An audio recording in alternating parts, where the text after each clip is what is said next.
Our gospel reading for this morning is a continuation of our travels through the book of Luke as Jesus and his disciples draw closer to Jerusalem and to the cross. He is teaching them about their work, and he has just instructed them in some of their duties when they respond to that with the words we hear now in our reading. Let us listen for what the Spirit would say to us.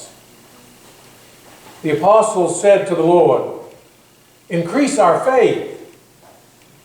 The Lord replied, "If you had faith the size of a mustard seed, you could say to this mulberry tree, 'Be uprooted and planted in the sea,' and it would obey you.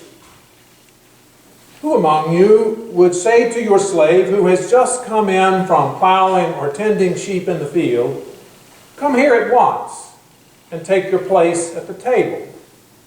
Would you not instead say to him, 'Prepare supper for me, put on your apron and serve me while I eat and drink. Later you may eat and drink'? Do you thank the slave for doing what was commanded? So you also, when you have done all that you were ordered to do, say, 'We are worthless slaves. We have done only what we ought to have done.'" The word of the Lord. Thanks be to God.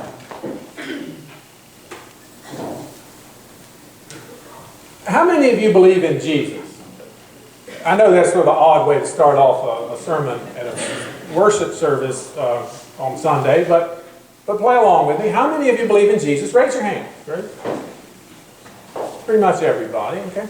Now, how many of you came here this morning, came to worship because you were worried that you weren't going to be able to keep that up, that it had become so difficult to believe in Jesus that you were afraid you were going to stop any second now? Okay, apparently that's not a big problem for most of you. Most of us, our believing in Jesus is not so fragile that we're afraid it's going to evaporate at any second. And I realize that asking you to show your hands may not be the best proof of that. I mean, some people might not want to admit that here in the sanctuary. Still, probably a great many of you do not struggle simply to believe in Jesus. So let me ask a different question. How many of you have faith? Raise your hand. Okay, about the same folks raised their hands. Although from my vantage point, the faces look a little different. So people thought about this one a little differently than they did the other, and that's perhaps because faith means different things to different people. Well, what does faith mean to you? How do you define faith? Now, I've asked such questions many times over the years, and in my experience, for some people, faith is pretty much exactly the same thing as belief. But for other people, faith is more complicated. It includes other things such as trust. Now, I know trust is complicated too. Trust for some people means trusting that if you believe in Jesus, you get to go to heaven. But for other people, trust is about trusting in Jesus enough to actually do the things he says to do. But even though faith is complicated, I'm going to artificially simplify it for the moment. I'm going to divide faith neatly into two camps. In camp one, faith is mostly about belief and things associated with belief. It's about believing in Jesus and any assorted benefits that you might hope to come from that. Its concerns tend to be about believing the correct things. And what is distinctive for people in this camp is the particular things that they believe. But the other camp there, faith is more about trusting Jesus enough to follow where he says to go. And for those in this camp, what is distinctive about faith is more what they do, their actions. Are they able to truly pray for and love their enemy? Can they let go of money and possessions and give to the poor? That sort of thing. Now, again, this division is a huge oversimplification. Clearly, what someone does is impacted tremendously by what they believe. Still, I think there is merit to this division that I've made, and I suspect that most of us can identify more with one camp or the other. And with that in mind, I want us to think for a moment about the request the disciples make in our reading this morning. When they cry out to Jesus, "Increase our faith," what exactly is it that they're asking? Now, it's a little hard to imagine that these disciples are having much trouble believing in Jesus. I mean, some of the doubts that may creep up in our own lives are probably not a big problem for them. They have seen the power of God at work in Jesus in the most dramatic and remarkable ways. They are probably not struggling all that much to believe the right things. Doing the right things may be another matter. Jesus has just finished speaking to the disciples, talking about their work of shepherding the faithful. He has told them that they must never be the cause of any of those people stumbling. Yet they must correct every sinful behavior, but be ever ready to forgive. And the disciples wonder if their abilities are up to this, and they cry out to Jesus, "Increase our faith." Jesus' response seems far from pastoral. If you have even a hint of faith, you'd be able to do the most remarkable things. And even when you've done all that, regard yourself only as worthless slaves. Some of you will remember that in the first couple of years when I was here, when I came here as pastor, we brought in a consultant from the Alban Institute named Al Bamsey, who was going to help us work through some of the lingering problems that were there from the traumatic departure of my predecessor. And Al held a number of interviews with groups of members, with staff, with leaders. And out of his research, he wrote a report that included a recent history of the congregation, as well as some sort of sense of where we were. And he also held an event here on Saturday where people could come and hear him explain what was in the report.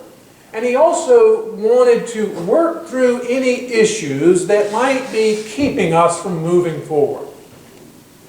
Al was concerned that there might be some latent conflict left over from things that had happened that could be causing us problems. And so he spent quite a bit of time querying the 75 or so of us that gathered there that Saturday about what conflicts there might be in our congregation. And this produced several flip charts full of comments that got posted up on the wall. But as this went on, Al Bamsey got more and more frustrated because none of the things on the flip charts were conflict. Instead, they described programs and activities that people were wishing we had or that we would do. And Al said, "No, these are wants. I'm looking for conflict." But nothing but more wants came up. And finally, Al got so frustrated that he lost all sense of pastoral restraint. And he just blurted out, "You bunch of babies. There's 75 of you here. You could do every item on these lists if you would simply do them." And of course, people were offended, and Al had pretty much lost control of the meeting at that point. But that "you bunch of babies" line was a memorable one, and I have heard it brought up in conversations many times over the years. And it strikes me that from a pastoral standpoint, what Al Bamsey said feels pretty similar. to what Jesus said about being worthless slaves. And on the surface, the content appears to be similar. Yes, the task looks daunting, but if you would just do it, you could do remarkable things. But in actuality, what Jesus and Al Bamsey say have little in common at all. Al Bamsey is talking about a long to-do list of activities and programs that people think that we should do or ought to do, or that they would like to see offered that they could attend. Jesus is talking about something entirely different. About those things he commands us to do. Jesus employs this metaphor of worthless slave, something that's offensive and off-putting. But as I mulled this metaphor over in my mind, I discovered that there was something liberating about it. A slave, especially a worthless slave, would not be expected to do too much. He would simply be given some simple work to do, a task. And Jesus seems to think that he has done something very similar with us. He has given us some simple tasks. They may require hard work, but we are more than capable of doing them. However, we in the church sometimes like to make things complicated. We think we need the latest whiz-bang program, the most innovative education materials, some sort of inspiring mission project. We think that we need the latest and greatest thing that the church down the street has or that the mega church is doing so that we can keep up. But we don't. We don't need more and more. We simply need to listen and hear the work that Jesus gives us. We need to set aside those things that come from our own egos, from our own assumptions and expectations of what the church is supposed to be and what it's supposed to look like. We need to take a look at our lives, here, at home, at work, at school, and ask ourselves, have we gotten ourselves overwhelmed and frazzled and burned out, chasing after things that don't truly matter? We need to step back, to pause and step back from our busyness and listen for Jesus' voice. Each of us needs to hear Jesus telling us our work, our task, individually and as a congregation. We need to separate religious busyness from the work Jesus gives us to do, each and every one of us. When we do that, the work may well be hard, but it will not be overwhelming. It will not burn us out, and our faith will be more than enough for the task. When we will listen, Jesus speaks to us as he did to disciples all those years ago. You have faith plenty. Just do as I have commanded you, and watch what happens. All praise and glory to the God who in Jesus calls each and every one of us to be disciples.